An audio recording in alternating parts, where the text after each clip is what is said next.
Time to check in on the latest buzz in the entertainment world. Liz and Mike from 105.1 The Buzz joining us live. Good morning. Morning. Morning, guys. All right, Britney Spears back in the headlines. So her husband responded to allegations of him storming off on Britney. So there's some interesting stuff. They just recently got married, right? So we're already kind of seeing I'm not really sure what to make of this. So the whole thing's kind of a giant mess. They got married back in the spring, so it has been a while, but this is the issue. There was a video that came out over the weekend, and TMZ put the most clickbaity headline they possibly could, and they were basically like, Britney Spears having manic episode, husband storms off. And I am not a mental health professional. I in no way can claim those credentials. But if you go and watch the video, it shows her. She asks people to please stop filming her on their phones. They don't listen. She holds up a menu. She kind of hides behind the menu. And then you can see she's like slowly starting to lose her cool a little bit. You see her husband storm off and leave. So honestly, for me, it doesn't look like a huge meltdown. It was that they wouldn't stop filming her and respect her privacy. But so anyways, her husband finally released a statement and basically just said, I wasn't storming off. I was going to go get the car. And about, shortly after he leaves, you do see Britney Spears get up and leave the table and follow. So maybe he was going to go get the car. But the whole thing where it's like, Britney losing it, like it's very horrifying and clickbaity. So don't just read the headline on it. A little over the top. That upsets me, of course, because you said like having a manic episode is not just like, oh, she was upset. Like it's an actual like psychological condition that people suffer from. And I have a love-hate relationship with TMZ. They're so good at getting like the news first, but at what cost? Yeah. And clearly, like, if you're Britney Spears, putting myself in her shoes, right? Like, I'm going to an Applebee's on a Friday night. I just want to enjoy being around other people without having to worry about the paparazzi and the hullabaloo that goes along with it.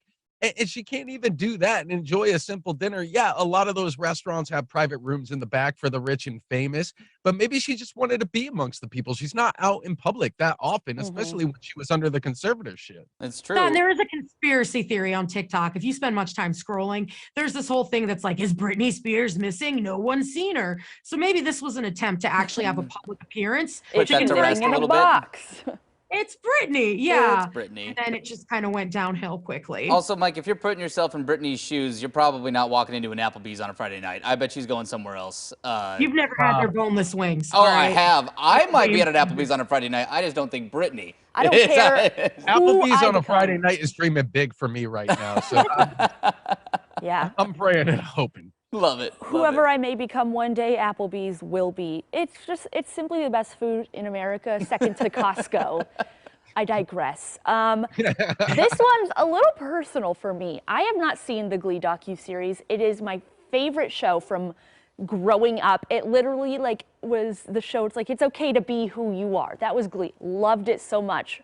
A lot has come out since the series wrapped. Well, yeah, I mean, there's a lot that just happened to all the main cast and the characters. So it's on ID and Discovery Plus. Part 1 of the docuseries came out yesterday.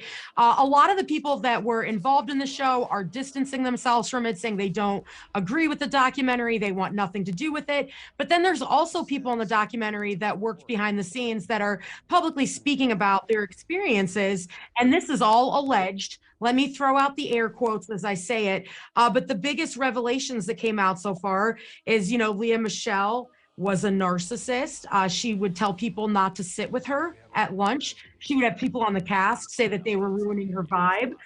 Naya Rivera's father said she was temporarily let go from the show due to a conflict with Lea. They said that Corey broke his sobriety after a cast member started to encourage him to drink.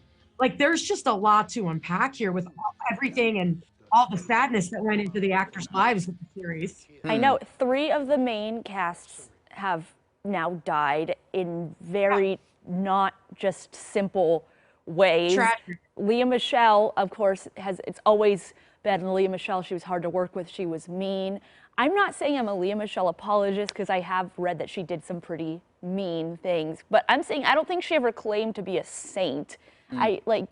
She's hard to work with. She's extremely talented. Sometimes they go hand in hand. Naya Rivera was the hardest celebrity death I ever had to deal with. I feel like I don't want to watch this docu-series because my naivete is what's protecting me. One thing with Leah Michelle, now Corey Monteith's former roommate did say that she is a nice person and that she made him eggplant parmesan once. So Oh, you we can have that hold to on go to on. that silver lining. If she really wanted to win someone over, she's got to make veal parmesan. I mean, this looks completely tragic, and I'm probably going to watch it. I never watch Glee. I fall asleep to the ID network every night, so it's going to come on inevitably at some point. But I think the most terrifying thing about this conversation is that, Emma, you said you were growing up when Glee came out. I know. That kind of hit me too a little bit. I'm like, wait. I mean, I had a criminal rap sheet. I was engaged. The docuseries on Mike Vezzi was already coming out. I was 13 recording it because it broached on topics that I didn't want to watch around my parents, and so I'd watch it in like the middle of the night. That's funny. Wait, how old are you? You I don't even know anymore. I stopped counting somewhere around 33. Yeah, you can leave it in the rearview mirror there. Yeah, it'll be interesting to see how the series shakes out. I think the people who are watching it are probably people who were fans of Glee, so yeah. it'll be curious. Don't ask me my opinions. I won't be watching. All right, guys. We'll see you tomorrow. Bye, friends. All right, bye. And you can listen to Liz and Mike every weekday morning on 105.1 The Buzz. 8:21.